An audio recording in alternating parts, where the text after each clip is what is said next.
Hola, hola a todos, bienvenidos de nuevo a este canal que se llama Inmigrante Resiliente.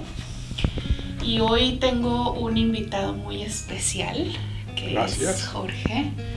Y Jorge nos va a platicar de un tema muy importante que es el manejo del estrés. Hoy lo invité para que nos platique, para que comparta con nosotros su conocimiento, sus estrategias. Y bueno, es un gusto, es un honor y es un placer que nos compartas todo tu conocimiento y toda tu experiencia, Jorge. Muchísimas gracias. Gracias por invitarme, María Eugenia. Es un placer para mí estar en tu canal de YouTube. Y quería, ¿por qué no empezamos por decirles un poquito acerca de quién soy, cuál es mi experiencia, de dónde vengo, todo eso? Bueno, mi nombre es Jorge de Luna. Soy director de un programa de enlace comunitario en la Universidad de Stanford, donde tenemos un programa de servicio al público en el Centro Haas.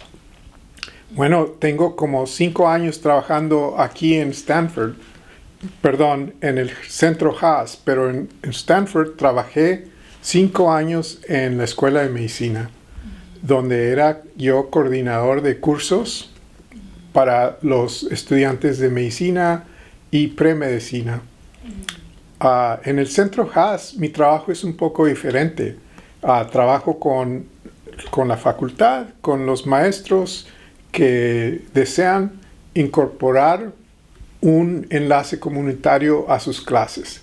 Es decir, ellos tienen objetivos en la clase, los jóvenes, y después, de una forma u otra, ya sea proveyendo servicios o aprendiendo acerca de la comunidad, ellos van afuera a la comunidad y trabajan con muchísimas organizaciones aquí en el área de la Bahía y en otros estados y también en todo el mundo. Ese es mi trabajo.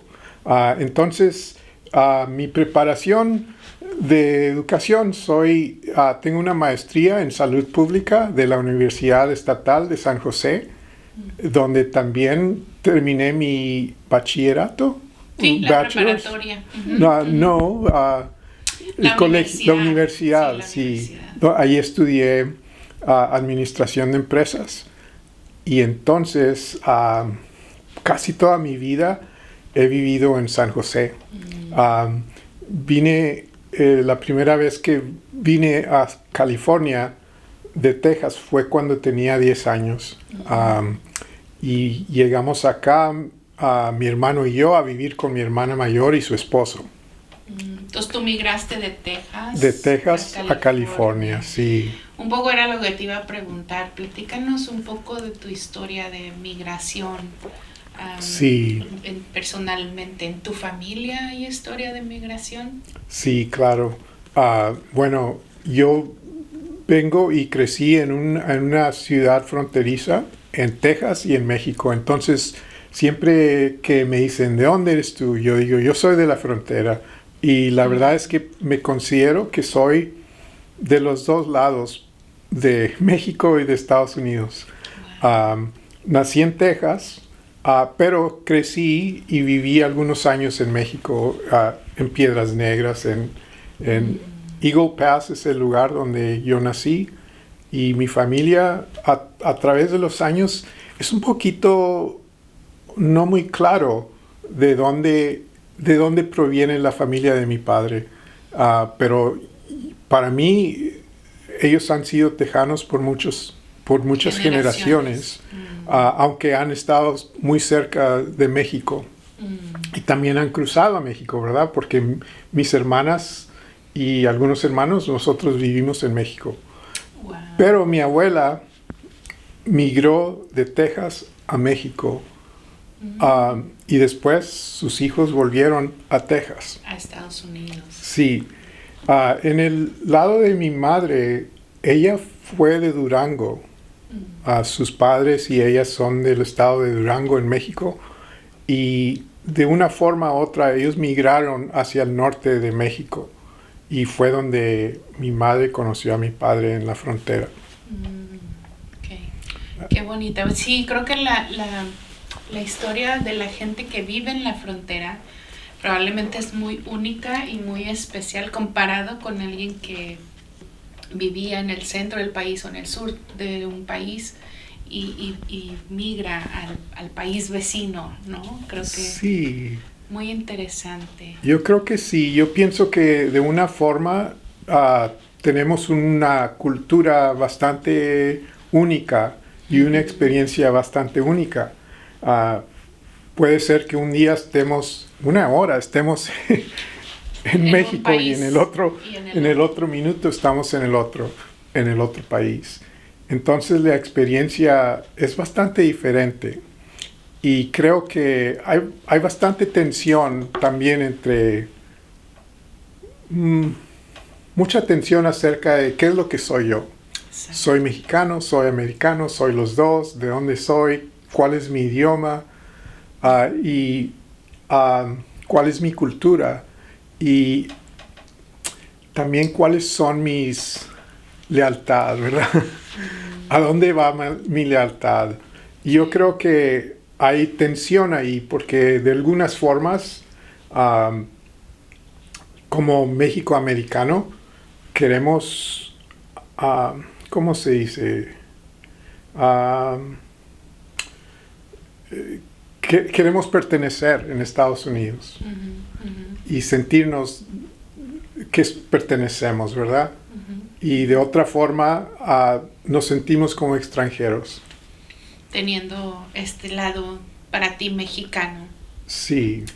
Fíjate que algo que yo les he mencionado en los videos y algo que yo quiero promover pues en este canal es que nosotros pasamos por un proceso de transformación cuando migramos, ¿no? Sí. Evolucionamos, crecemos, nos modificamos, nos transformamos, nos transfiguramos, ¿no? Nos convertimos en personas distintas al migrar. Por esta exposición a diferentes culturas, a otro país, a otros valores, a otra forma de vida, sí, a otro idioma, etcétera, etcétera. Entonces, para ti era algo que un inmigrante generalmente lo vive en el momento en el que migra, pero para ti era algo de todos los días, ¿no? Que sucedía. Sí, nunca había pensado en eso, pero creo que sí, de una forma sí. Es tan interesante cuando creces en la frontera. Yo recuerdo ocasiones en que como niños hablábamos y platicábamos de cosas bastante, no sé, de una forma muy, muy hondas, deep.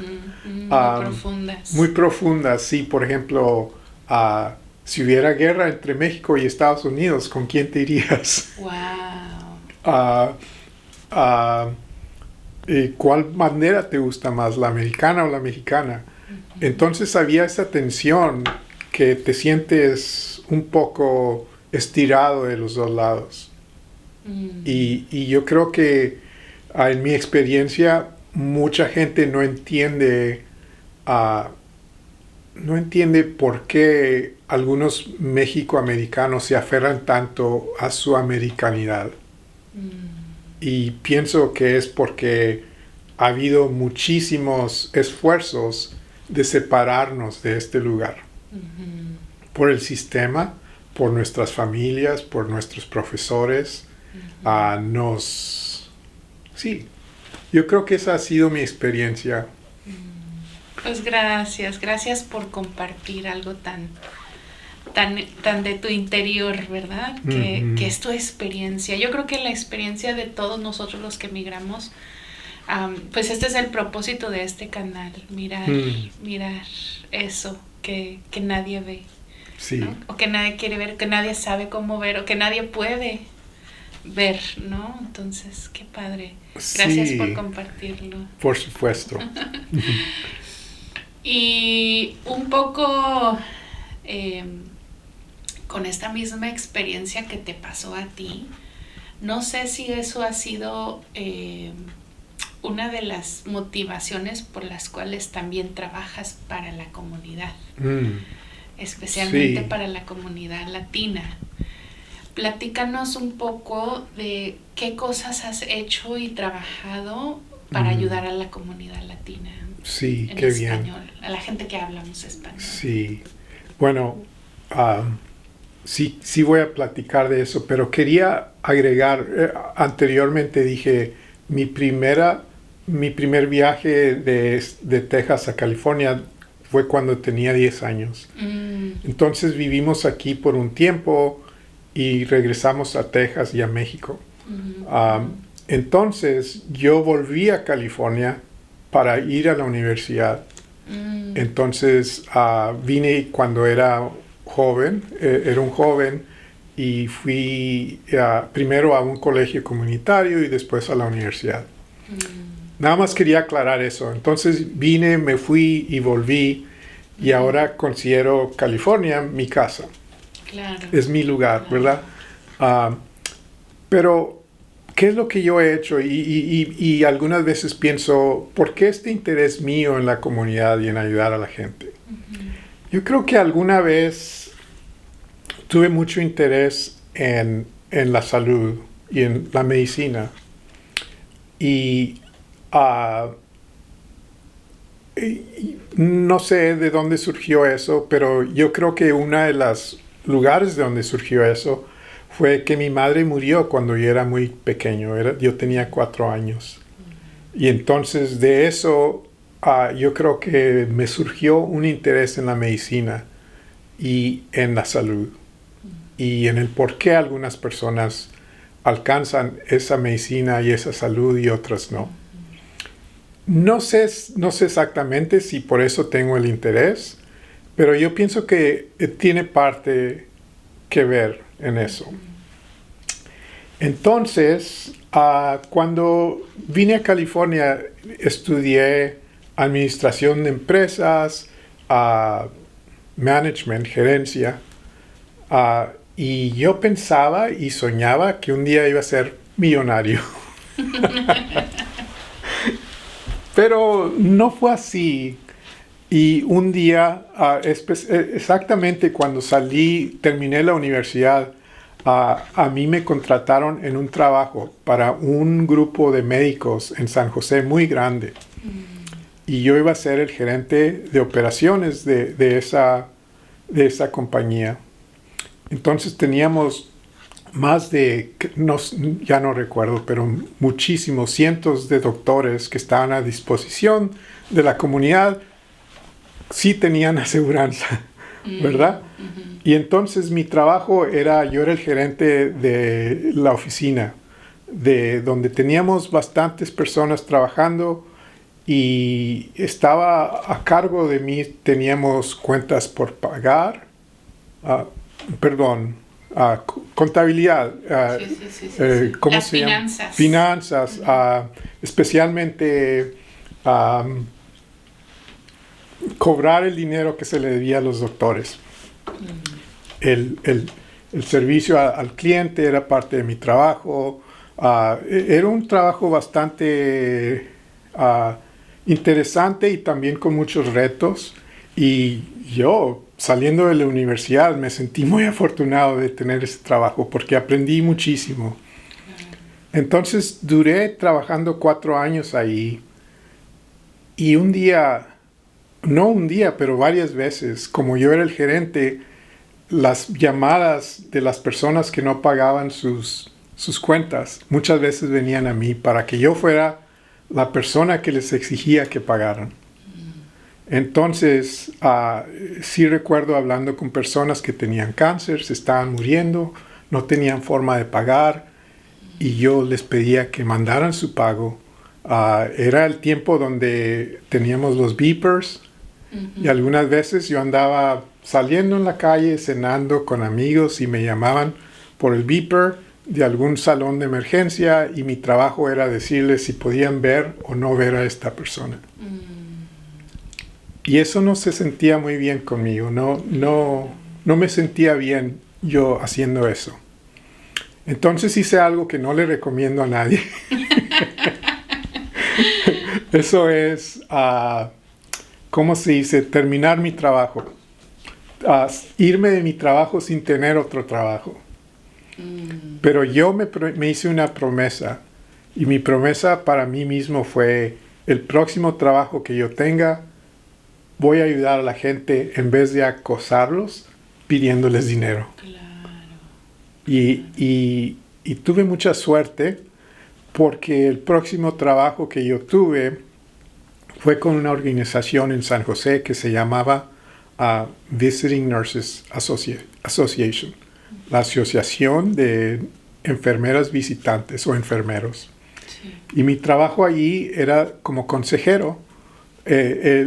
La organización tenía el único servicio para personas con VIH y SIDA. Y mi trabajo fue ser consejero de beneficios para las personas con SIDA. Y entonces fue uno de los trabajos más, ¿cómo se dice?, remunerantes Sí. que he tenido. ¿Y por qué? Porque en ese trabajo puse en marcha el conocimiento que aprendí en tu escuela, en tu experiencia. En mi escuela y en mi otro trabajo, donde yo les cobraba a las personas. Y en este caso, utilicé mi conocimiento para ayudar a las personas a que obtenieran sus medicamentos, a que obtenieran su seguro social, a que obtenieran su acceso al cuidado de salud, todo eso. Entonces, transformé mi trabajo, que era de cobrar, a uno donde era facilitar el acceso al cuidado de salud. Wow. Para personas que estaban muriendo, para personas que si no tenían sus medicamentos iban a morir, porque en esos tiempos SIDA era una sentencia de muerte. Claro. Si no había medicamentos. Ahora todo ha cambiado, ¿verdad? Ahora hay medicamentos que mantienen a la gente saludable. Sí. ¿En qué año más o menos fue esto? En los 90. 90s. Sí, a mediados de los 90. Antes de que surgieran las medicinas antiretrovirals. Los retrovirales. Sí, gracias. Y después de ahí, ¿qué más trabajos has hecho con la comunidad? Especialmente si nos puedes platicar como con la comunidad latina. Qué bien. Pues, la comunidad que hablamos español. Sí, fíjate que en mi trabajo con la Visiting Nurses Association, sirviendo a personas con VIH y SIDA, porque yo era bilingüe, porque soy bilingüe, ayudé a muchas personas que eran monolingües. Solamente hablaban español. Y entonces de ahí empezó mi entendimiento de qué es lo que yo quiero hacer y con quién.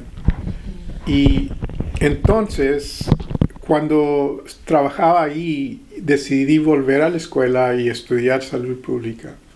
Y fue durante este tiempo en mi programa de salud pública en la Universidad de Stanford donde yo empecé a tener más y más interés en servir a la comunidad.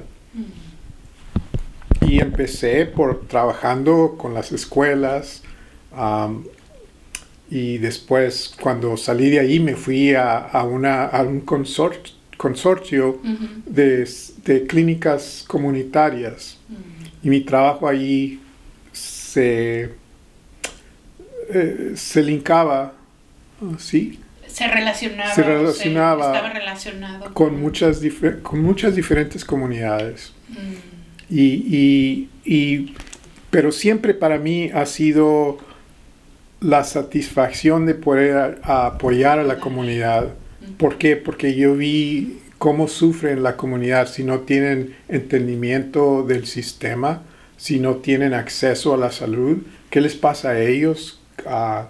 Las inequidades que existen en nuestro sistema de salud son muy grandes y afectan a las personas latinas y a las personas de color. Y entonces para mí fue muy, muy importante apoyar a esa comunidad.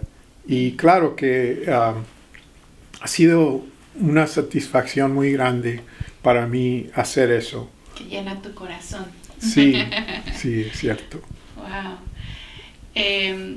Para quienes no sepan, solamente quiero decirles que las clínicas comunitarias son las clínicas que existen para las personas que no tienen acceso a un seguro médico por beneficios de su trabajo o porque lo pueden pagar o por especialmente, por ejemplo, en la comunidad inmigrante por su estatus migratorio.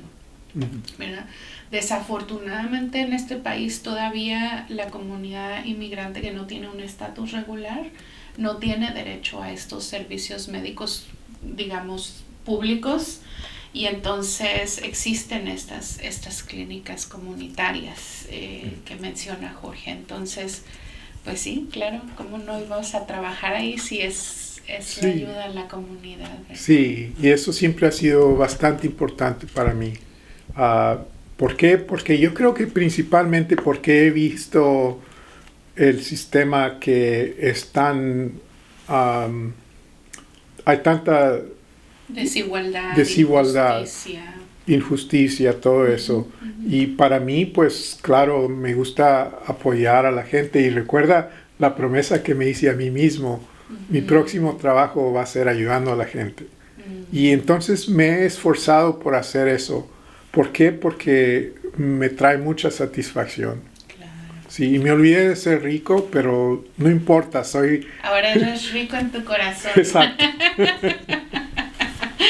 ¿Cómo no? Es que esa riqueza también es muy importante. La riqueza de nuestro interior y de sentirnos realizados, de hacer lo que nos gusta. Sí, yo creo que es más importante. Sí. Claro, claro. Y después de trabajar con esta organización de las clínicas comunitarias, ¿qué más has hecho con la comunidad latina? Sí, mira, bueno, trabajé en Kaiser para el Departamento de Salud por 5 años, principalmente en el Departamento de Psiquiatría, y las clases que yo ofrecía eran del manejo del estrés, la ansiedad y la depresión.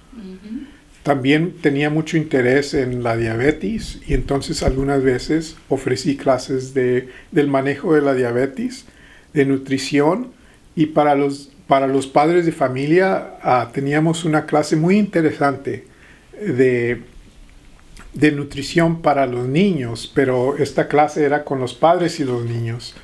Y entonces de esa clase también ofrecí. Bueno, bastantes. También de vez en cuando el condado de Santa Clara me pedía que ofreciera clases en español para ellos. Era una clase muy interesante, también de nutrición.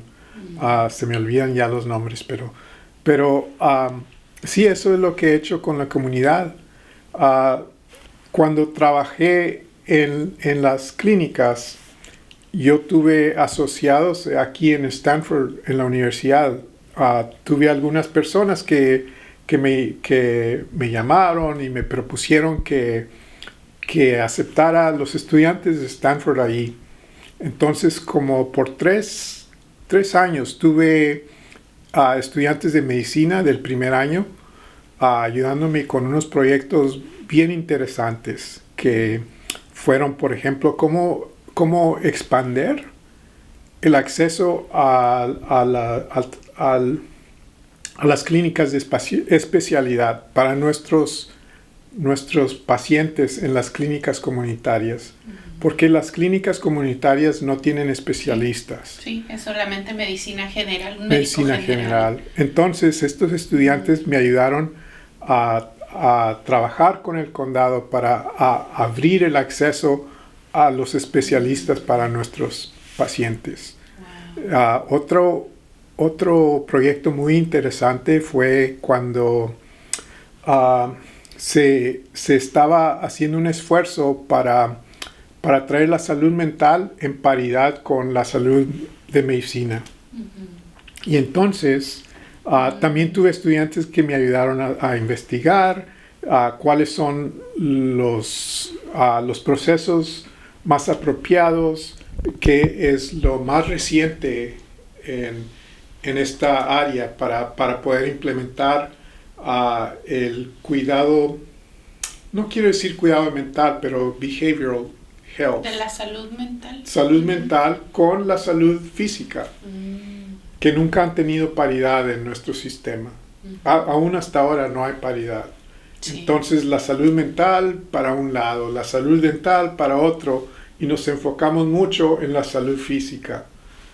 Y por eso yo creo que no ponemos suficiente atención a la salud mental y es lo que estamos sufriendo ahora. Claro. Y la salud mental está muy relacionada cuando tenemos problemas en nuestra salud mental, presentamos problemas en nuestra salud física. Y viceversa, ¿no? Cuando tenemos problemas de salud física, nos afecta nuestra salud mental. Entonces, te platicaba este tipo de trabajos que tuve con los estudiantes de Stanford. Me causaron a mí venir a Stanford a trabajar aquí. Y yo creo que mi trabajo en Stanford siempre ha sido enfocado en 3 de las cosas que para mí son muy importantes. La salud, la educación y ayudar a la gente a salir de la pobreza, de una forma u otra. Y para mí, mi trabajo con la comunidad ahora no es directo, es más indirecto, pero yo creo que reúne esos 3 objetivos. Los 3 objetivos que para mí son muy importantes. La salud, sacar a la gente de la pobreza y ¿qué más te dije? La educación. Ajá. La educación es muy, muy importante para todos, ¿verdad? Claro. Pues gracias por todo esto que has compartido, pero sobre todo gracias por no traicionar esas ganas de ayudar y de hacerlo por la comunidad, ¿verdad? Yo creo que en este canal, en estos videos, uno de los propósitos de hacer estas entrevistas con ustedes y con los inmigrantes es honrar ese camino, ¿no? Es importante saber las historias de nosotros, los que emigramos. Sí. Entonces, pues gracias claro. por todo eso que nos compartes, Jorge. Y ahora me gustaría preguntarte y que pasáramos un poquito a yo quiero hoy aprovechar tu experiencia y tu conocimiento. Claro. Para hablar con la comunidad sobre lo que es el manejo del estrés. Sí. Hay algunas cosas bien importantes que me gustaría que pudieras compartir con la comunidad. Y bueno, pues, ¿te parece bien si hacemos un poco esta parte del tema? Claro. Bueno, primero me gustaría que pudieras explicarnos con tus palabras, con tu experiencia, con tu conocimiento, ¿qué es el estrés? Primero que nada es entender qué es el estrés. Sí, qué bueno que haces esa pregunta. Una pregunta excelente, porque muchas veces hablamos del estrés, tengo estrés, pero no sabemos exactamente qué es el estrés. Muchas veces si les preguntas a las personas qué es el estrés, ellos responden con las causas del estrés, pero no te dicen en sí lo que es el estrés. Entonces, tengo una definición de estrés. El estrés es una respuesta del cuerpo y la mente a una amenaza o un reto. De otra forma, el estrés es una respuesta de nuestro cuerpo a una situación difícil y se puede manifestar físicamente, mentalmente o emocionalmente. La reacción de nuestro cuerpo es, por ejemplo, la presión arterial sube, el palpitar de nuestros corazones incrementa, nuestros músculos se ponen tensos, nuestros órganos interiores no dejan de funcionar, claro que no dejan de funcionar, pero están trabajando al mínimo, porque cuando estamos en peligro de vida o muerte, lo único que tenemos que hacer es defendernos, ¿verdad? Correr, a defendernos, pelear o fingir la muerte, hacer absolutamente nada. Entonces nuestros órganos internos no paran, pero no están trabajando óptimamente. Esos son los síntomas físicos en nuestro cuerpo cuando tenemos estrés. Esos y otros. Sudamos. Y nuestra mente, el síntoma de nuestra mente es reaccionar de una forma muy primitiva, correr, pelear, en vez de analizar las cosas. Entonces, cuando vivimos con estrés toda nuestra vida, hacer decisiones que son importantes es bastante difícil. Claro. Pues gracias por explicarnos. Entonces el estrés no es lo que está afuera. No. Que normalmente es lo que pensamos, sí. ¿no? Es que el estrés es que mi hijo no me hace caso, que no tengo dinero para pagar la renta. Sí, las causas. Que me enfermé, que el estrés no es eso. No, el estrés, esas son las causas del estrés. Los eventos que suceden. Estas reacciones en nuestro cuerpo. Sí. Y entonces hay muchísimas. Aprendí yo en mis clases de la comunidad, porque siempre cuando yo enseño alguna clase a la comunidad, para mí es una gran oportunidad para aprender, ¿verdad? Claro. Y una de las cosas que yo aprendí de la comunidad es qué es lo que nos está causando el estrés. Y el estrés cambia de año a año. Hay un estudio nacional en Estados Unidos acerca de las causas del estrés. Y estos cambian de año a año. Los últimos años, este año, hay muchísimos tests a través de la salud mental. Por ejemplo, porque estamos viviendo una era post-pandémica y antes de la pandemia teníamos otros retos, por ejemplo, las elecciones, vivir con un gobierno para mí muy malo, cuando tuvimos a Trump. Claro. Hubo muchísimos especialmente retos. En la comunidad migrante. Entonces, todos los retos cambian siempre. Y también nuestras situaciones cambian. Y las situaciones en las que vivimos son las que nos causan estrés. Pero yo creo que una razón por la que tenemos estrés, muchísimo estrés en nuestra comunidad, es la falta de comunicación. Falta de comunicación con nuestros hijos, con nuestras parejas, con nuestros patrones, con nuestras familias. Entonces yo pienso que una de las formas de aliviar el estrés es aprender a comunicarnos mejor.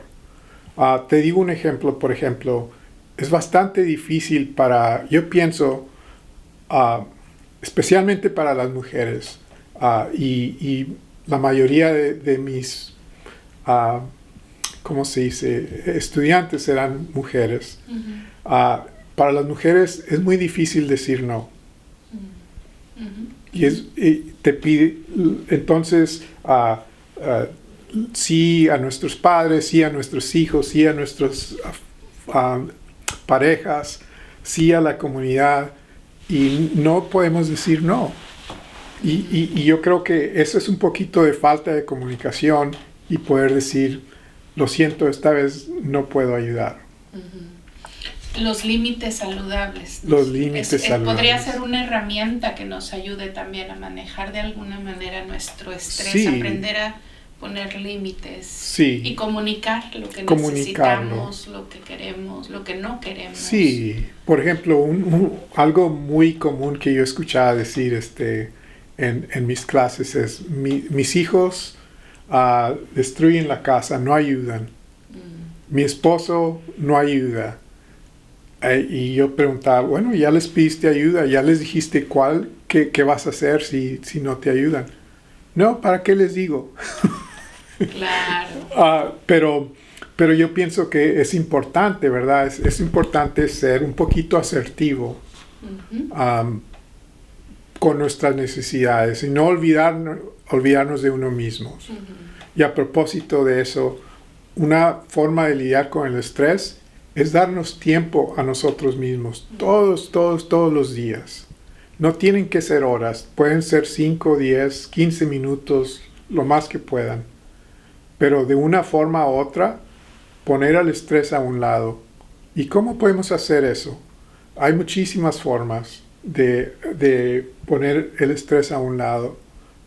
Por ejemplo, puede ser el ejercicio, ir a caminar, ir a correr, ir al jardín, a jardinear. También puede ser, por ejemplo, la meditación o la oración. Para algunas personas también trabaja. La yoga, practicar la yoga, que no es una religión, pero es una filosofía.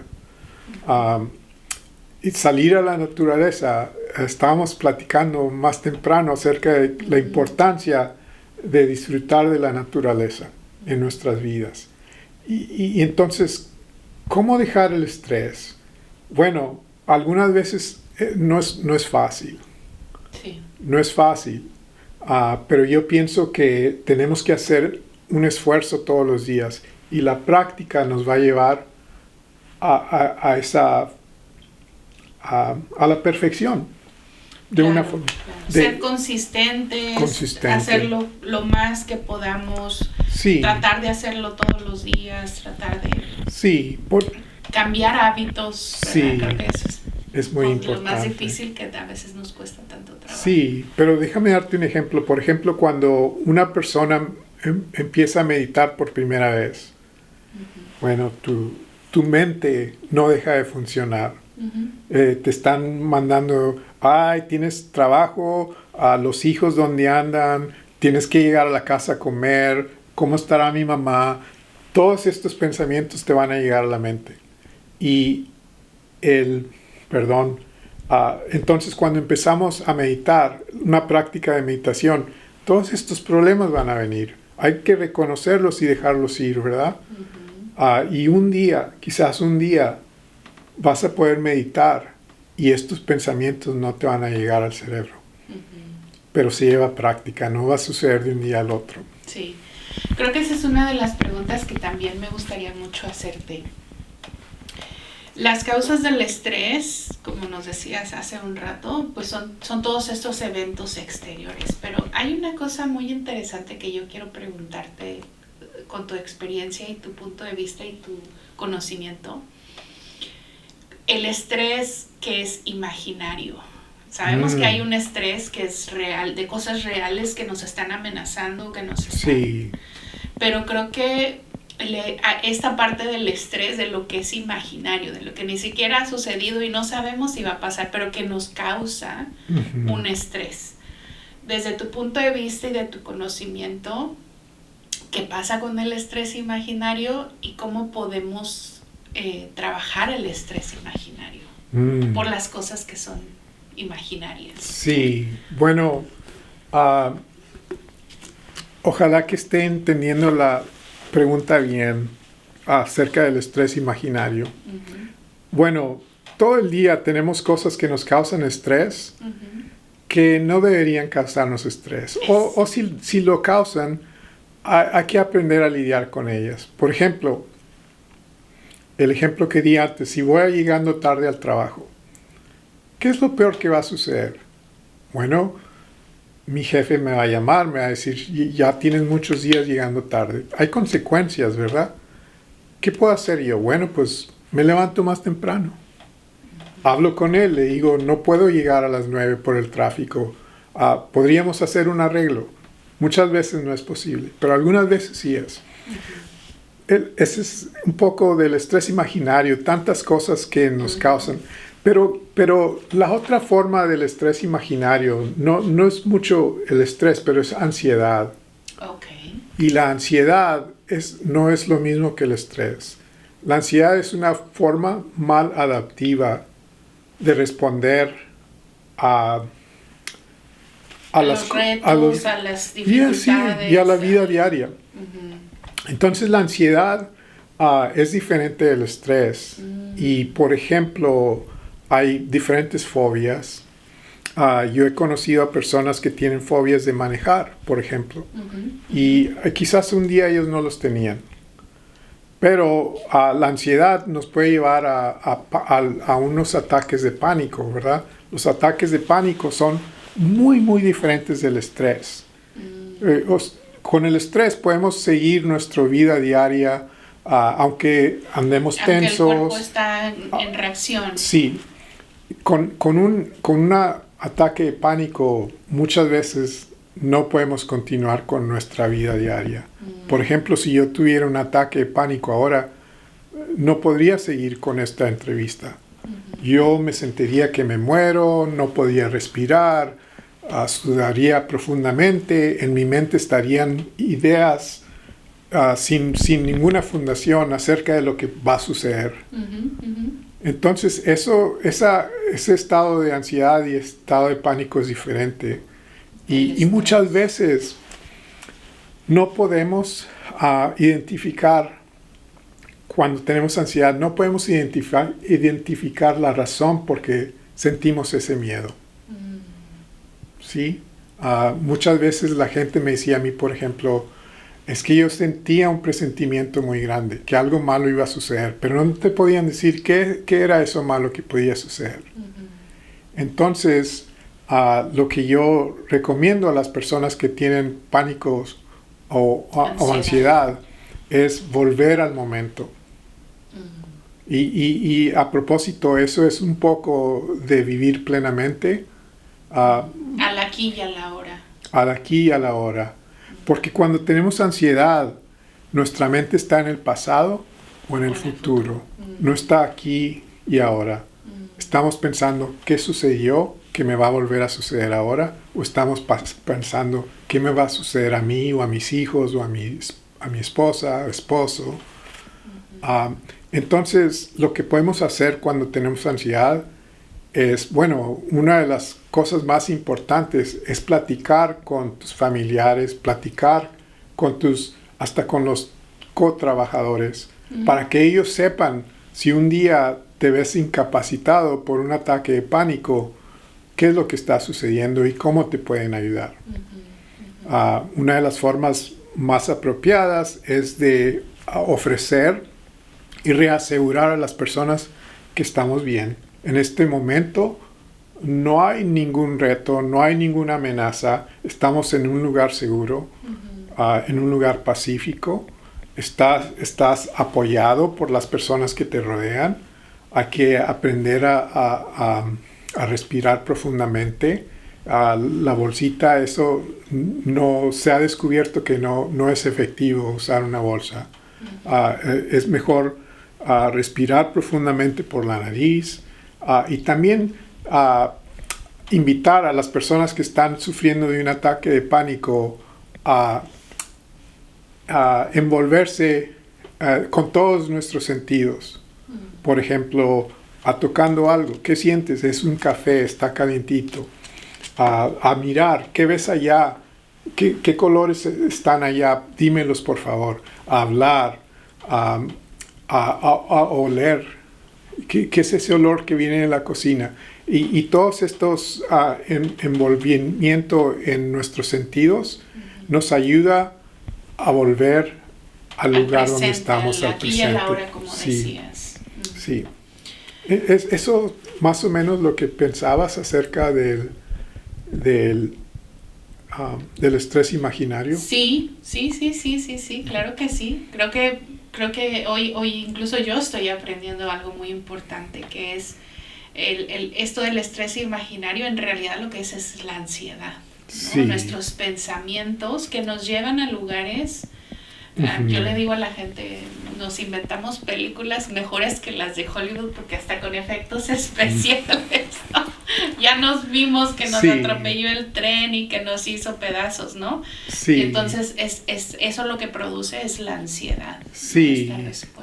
El estrés nos puede llevar a la ansiedad y nos puede llevar a reaccionar de una forma maladaptiva al estrés, que es con fobias muchas veces. Las fobias nos encierran muchísimo, nos hacen nuestro mundo mucho más pequeño. Si yo tengo fobias que vienen de la ansiedad, si tengo, por ejemplo, Por ejemplo, la fobia a los lugares con mucha gente. Sí, no voy a volver a ellos porque voy a tener esta fobia, ¿verdad? Mi mundo se hace más pequeño. Si tengo miedo de manejar en el freeway o en las calles, mi mundo se va a empequeñecer porque no voy a poder ir a hacer mis cosas.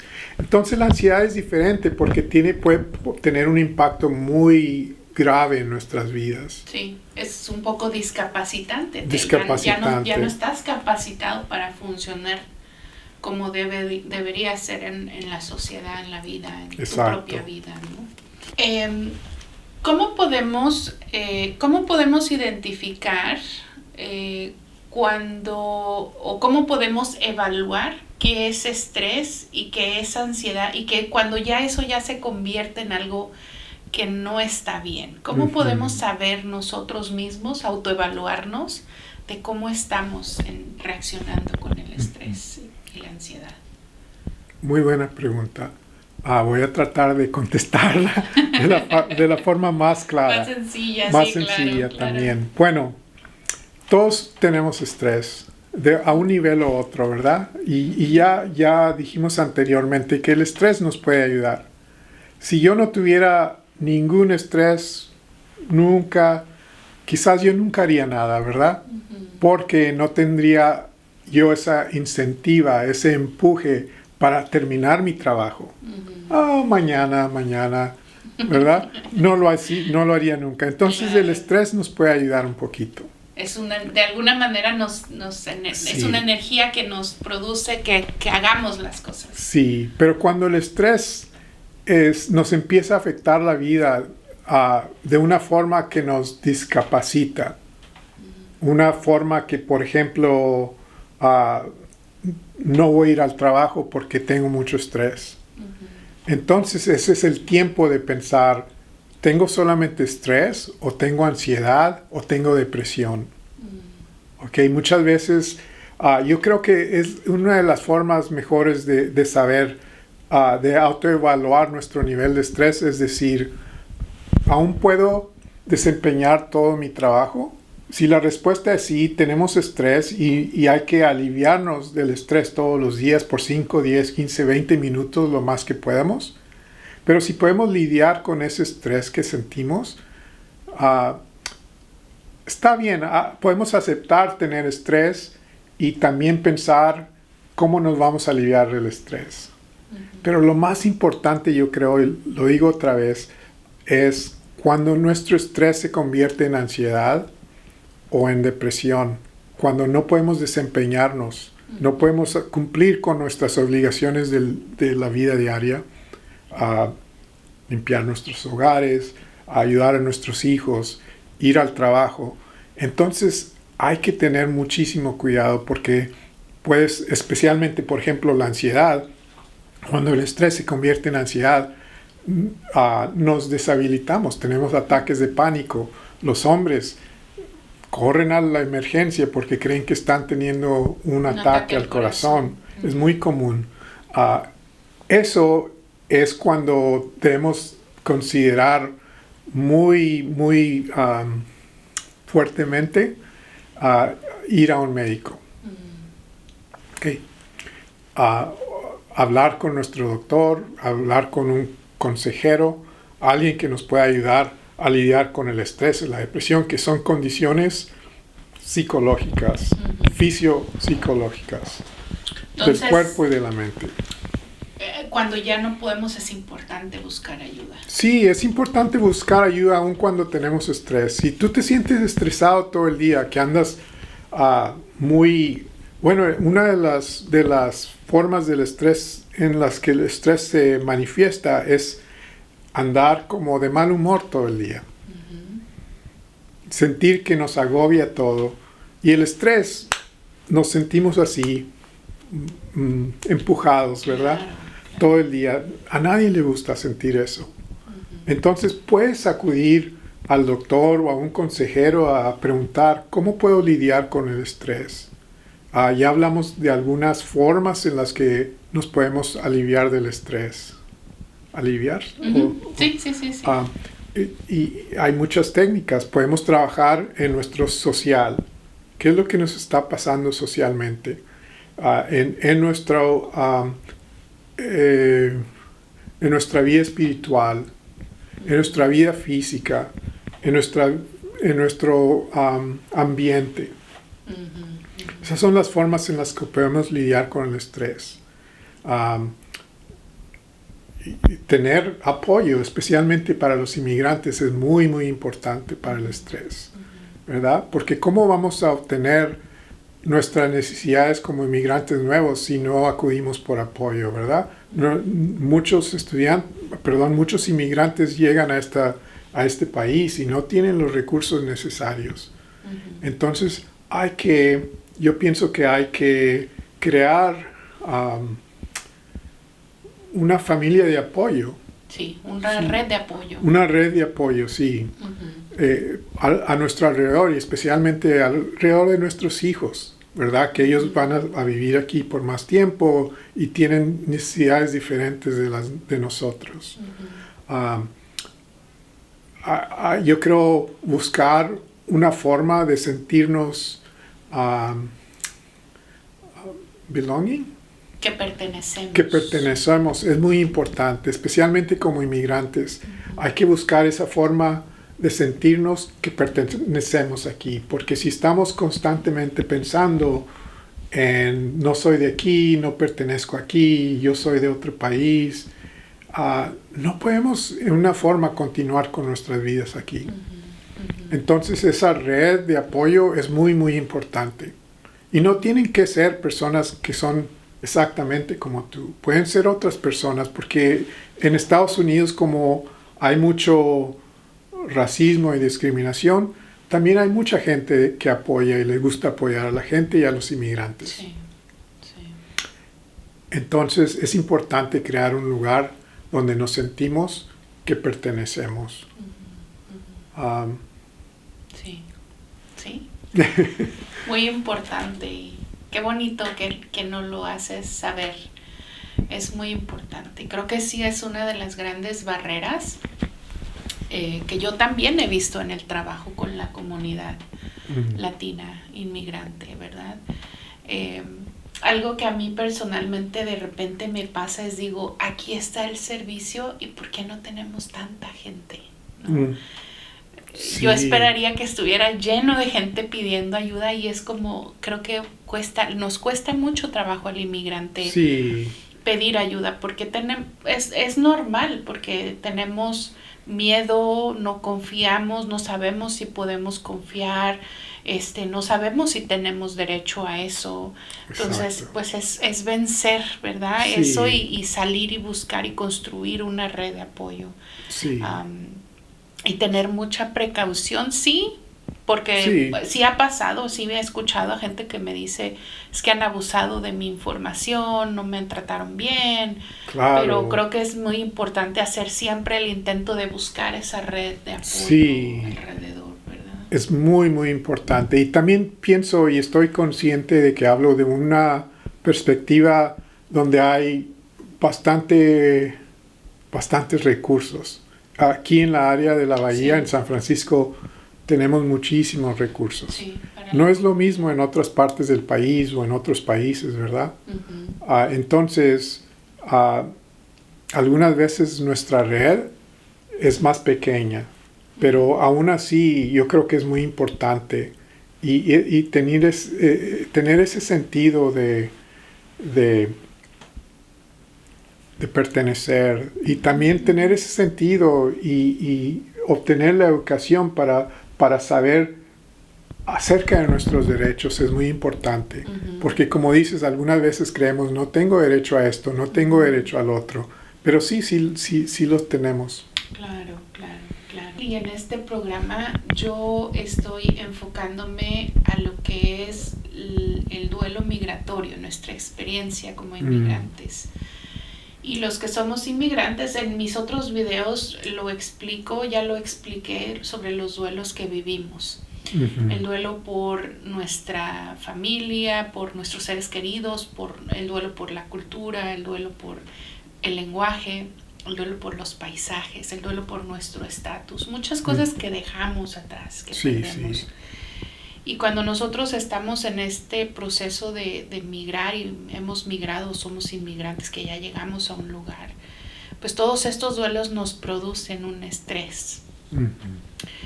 Y el enfoque de este canal y de esta información que yo estoy compartiendo es que podamos desarrollar nuestra resiliencia. ¿Verdad? También ya hay un video donde ya expliqué qué es la resiliencia humana. Y me gustaría mucho preguntarte desde tu punto de vista, ¿cómo podemos trabajar el estrés? ¿Qué cosas nos pueden ayudar en ese estrés como inmigrantes específicamente?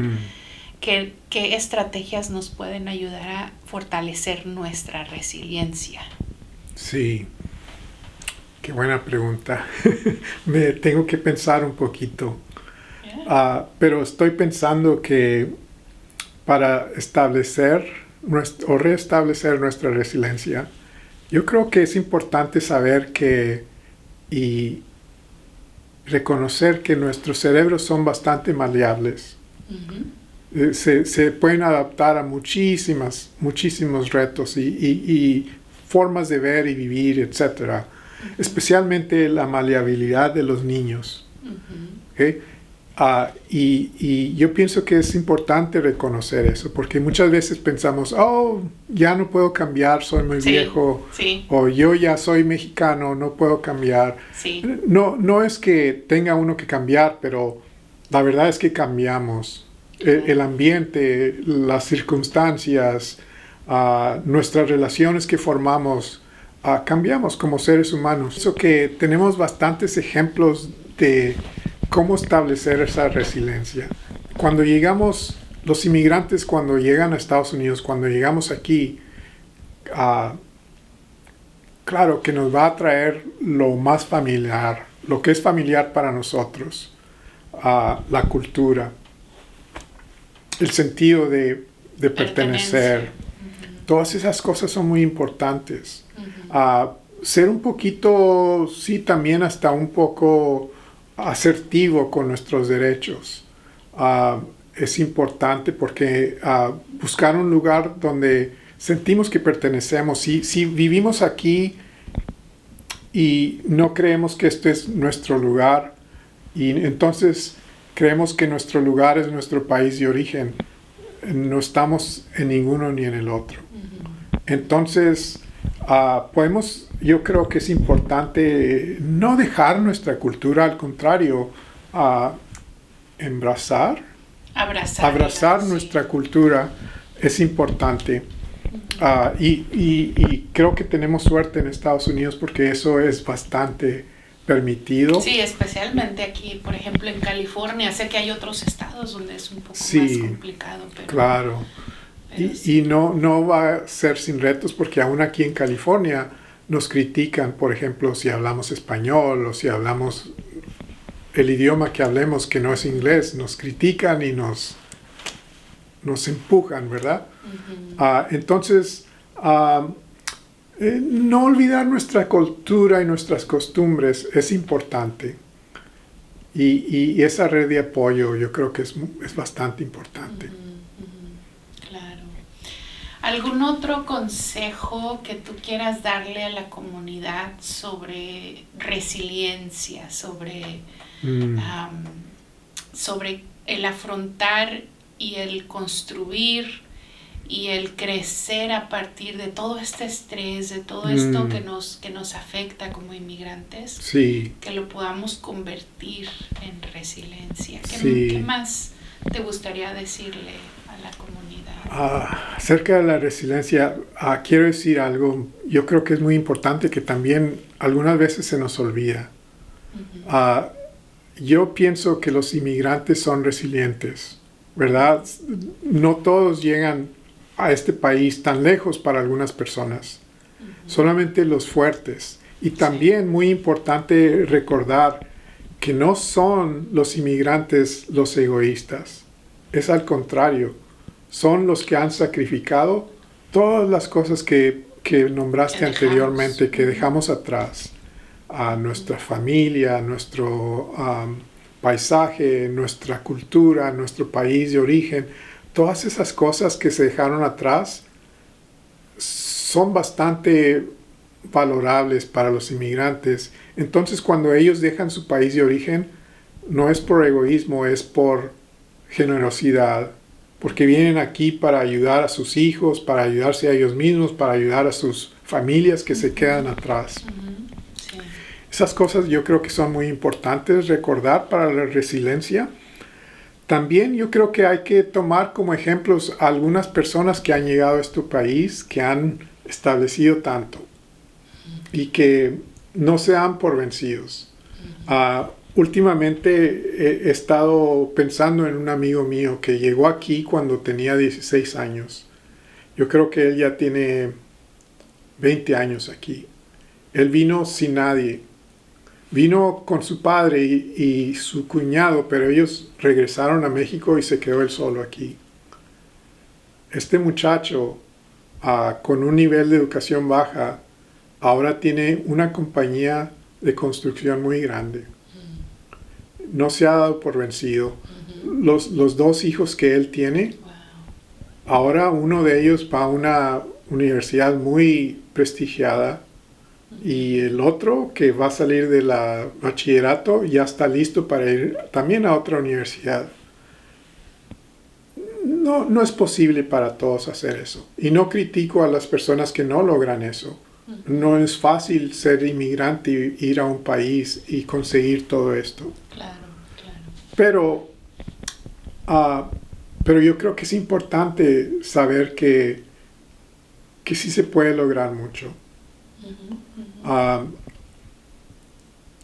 La resiliencia y las oportunidades existen todos los días.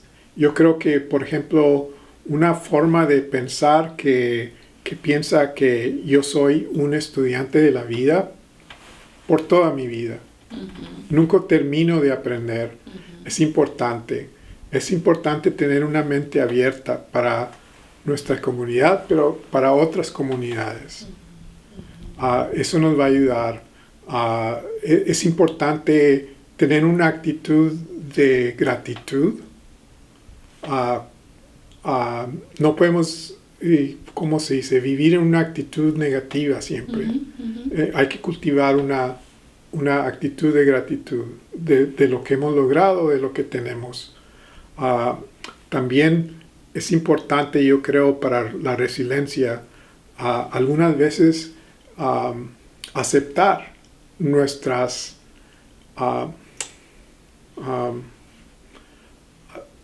¿cómo se dice? Puedes decirlo en inglés. Okay. Aceptar el lugar en donde nos encontramos. Nuestra realidad. Nuestra realidad. Sí. Aceptar nuestra realidad no quiere decir que nos damos por vencidos.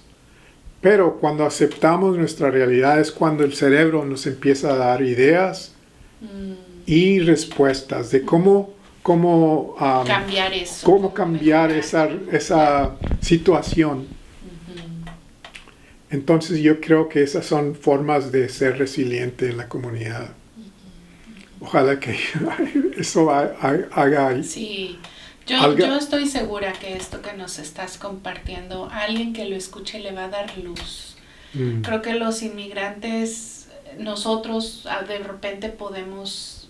Una de las cosas que yo veo que sucede con la comunidad y cuando estamos en duelos por ser inmigrantes y por nuestras dificultades, nos aislamos, ¿verdad? Entonces, espero que esto que nos estás compartiendo, yo sé que sí le va a dar un poquito de luz a alguien que de pronto se sienta aislado, que es difícil, porque es difícil. Es difícil y el aislamiento es muy malo para nosotros, para nuestro espíritu, para nuestra mente. Nuestro cerebro, claro, sí. Claro. Así es, entonces pues yo sé que va a dar un poquito de luz a alguien que lo necesite, Jorge. Y bueno, pues por último, no sé si hay algo más que quieras agregar, que quieras compartir, que creas que sea importante para la comunidad. En este canal que se llama Inmigrante Resiliente. Sí. Hablando del estrés, hablando de la ansiedad, hablando de la resiliencia, de estas estrategias. ¿Hay algo más que te gustaría compartirle a la comunidad? Wow. Quisiera ser bastante sabio para darles una luz muy grande, pero algo que se me ocurre es terminar leyendo un poema, que no es un poema, para mí esto se relaciona a aceptar nuestra situación, pero no darnos por vencidos, sino aceptarla y encontrar las soluciones y seguir adelante. Resiliencia.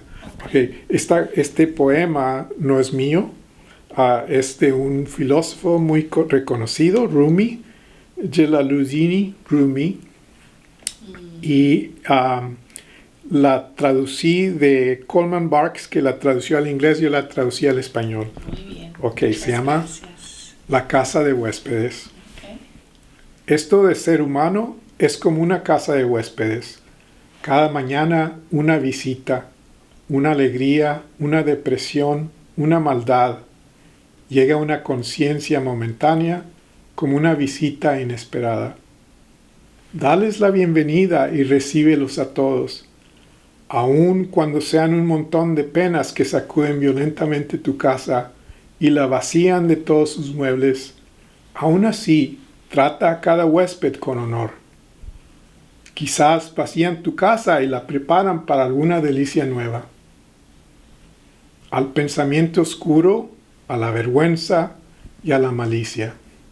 Encuéntralos en la puerta a carcajadas e invítalos a llegar. Da gracias por todo lo que venga, pues cada uno de estos ha sido enviado como un guía de un lugar inesperado. Para mí eso, ojalá que se traduzca como no de darnos por vencidos, de recibir todo esto lo que es malo, sino que lo vamos a recibir, lo bueno y lo malo, porque eso es nuestra vida, no es solamente bueno, hay mucha maldad. Pero el caso es pensar en lo que puede llegar para transformarnos y transformar nuestras vidas de una forma mejor. Pues qué bonito mensaje. Te lo agradezco mucho. A nombre de todas las personas que lo van a ver, te agradezco mucho ese corazón que no se ha traicionado de ayudar a la comunidad, y por eso estás aquí. De verdad, para mí es un honor, me siento muy orgullosa de entrevistarte y de contar tu historia y de que tú nos hables, porque eres un inmigrante que ha hecho mucho. Gracias. Por la comunidad, y pues que lo sigas haciendo y que siga habiendo salud y que sigas con esa luz para ayudar a la comunidad. Gracias, María Eugenia. Muchas gracias. Gracias por invitarme a tu programa. Gracias. Pues gracias a todos. Espero ahí sus comentarios. Les voy a poner el poema, se los voy a poner en la descripción. Qué bueno. En español para que lo puedan tener. Y bueno, pues muchas gracias de nuevo, Jorge. Gracias. Un honor estar aquí contigo. Muchas gracias.